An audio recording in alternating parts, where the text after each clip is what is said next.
Hi, and welcome to Pro Build Systems. My name is Church. Today we're going to do a quick overview and discussion about the Razer BlackWidow Tournament Edition 2014.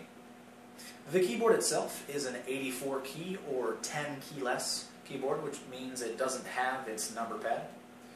It is not backlit, minus the scroll lock, num lock, caps lock, and the macro keys, along with the Razer logo, which is backlit.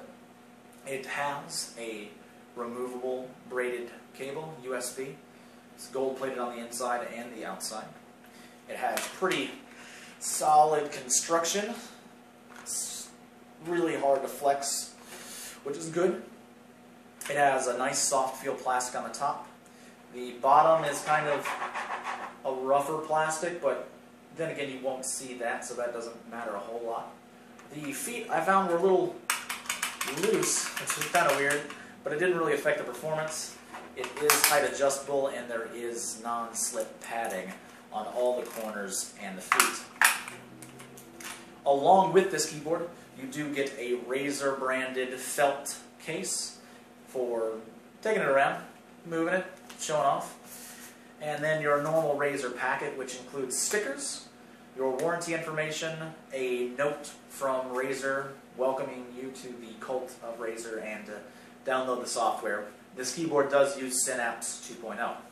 I say an overview and discussion because this is Razer's first keyboard with their own brand of mechanical key switch.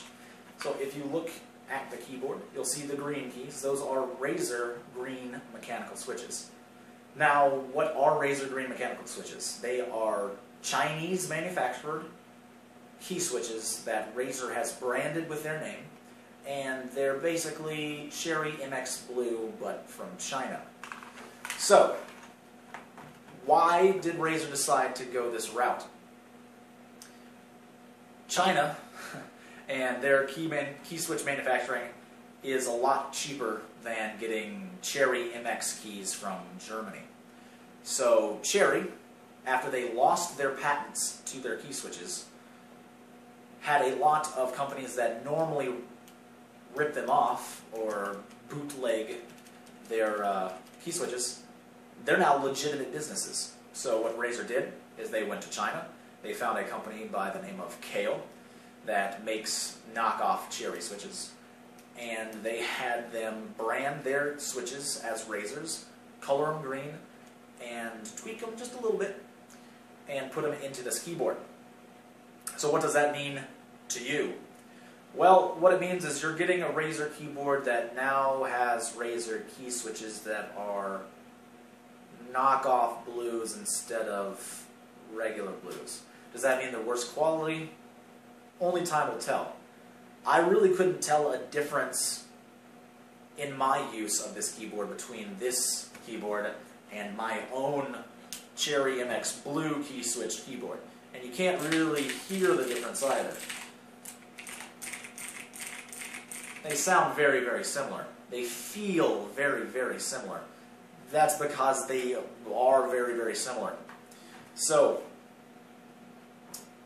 the discussion part of this video is, how do you as a consumer feel about Razer doing this? They're essentially selling a new model of keyboard with a cheaper switch, just out of pure manufacturing costs cheaper, and they're still selling it for the same amount. So, do you buy a Razer keyboard to have a Razer product? Or do you buy a Razer keyboard because you like Razer and you like Cherry MX as your key switch? So in the comments in this video, tell me, are you okay with this?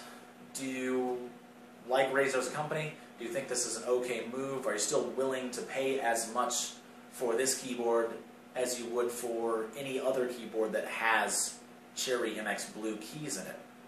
Do you think this is the right way to go? Do you think other manufacturers should do this?